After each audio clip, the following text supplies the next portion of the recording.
مسلمان کی تعریف کیا ہے؟ حضرت صلی اللہ علیہ وسلم کے لائے ہوئے دین کو ماننے والا مسلمان ہے۔ دین اسلام کے وہ امور جن کا دین میں داخل ہونا قطعی تواتر سے ثابت ہو اور عام و خاص کو معلوم ہو، ان کو ضروریات دین کہتے ہیں۔ ان ضروریات دین میں سے کسی ایک بات کا انکار یا تعویل کرنے والا کافر ہے۔ اسی مضمون کے متعلق دوسرا سوال ہے، قرآن و حدیث کے حوالے سے مختصراً بتائیں کہ مسلمان کی تعریف کیا ہے۔ یہ بات پھر عرض کروں گا کہ صرف قرآن شریف اور حدیث شریف کے حوالے سے بتائیں، دوسرا کوئی حوالہ نہ دیں، ورنہ لوگوں کو پھر موقع ملے گا کہ یہ ہمارے فرقے کے بزرگ کا حوالہ نہیں۔ ایمان نام ہے حضرت صلی اللہ علیہ وسلم کے لائے ہوئے دین کو بغیر کسی تحریف تبدیلی کے قبول کرنے کا، اور اس کے مقابلے میں کفر نام ہے حضرت صلی اللہ علیہ وسلم کے دین کی کسی قطعی یقینی بات کو نہ ماننے کا۔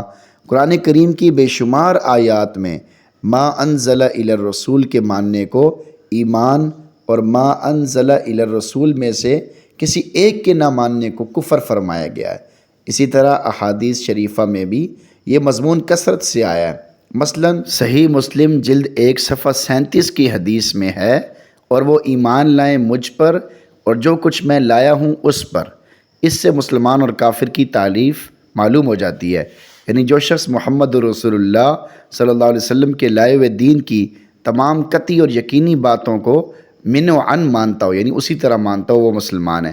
اور جو شخص قطعیات دین میں سے کسی ایک کا منکر ہو یا اس کے معنی مفہوم کو بگاڑتا ہو، وہ مسلمان نہیں بلکہ کافر ہے۔ مثال کے طور پر قرآن مجید نے حضرت صلی اللہ علیہ وسلم کو خاتم النبیین فرمایا ہے، اور بہت سی احادیث شریفہ میں بھی اس کی یہ تفسیر فرمائی گئی ہے کہ آپ صلی اللہ علیہ وسلم کے بعد کوئی نبی نہیں ہوگا، اور ملت اسلامیہ کے تمام فرقے اپنے اختلافات کے باوجود یہی عقیدہ رکھتے آئے ہیں، لیکن مرزا غلام احمد قادیانی نے اس عقیدے سے انکار کر کے نبوت کا دعویٰ کیا۔ اس وجہ سے قادیانی غیر مسلم اور کافر قرار پائے۔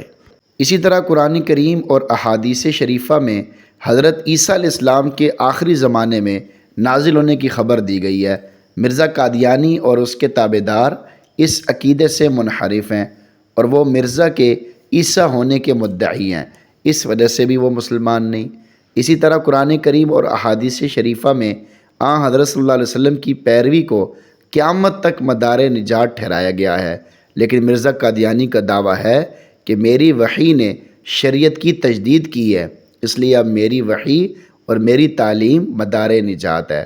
غرض کہ مرزا قادیانی نے بے شمار قطعیات اسلام کا انکار کیا ہے، اس لیے تمام اسلامی فرقے ان کے کفر پر متفق ہیں۔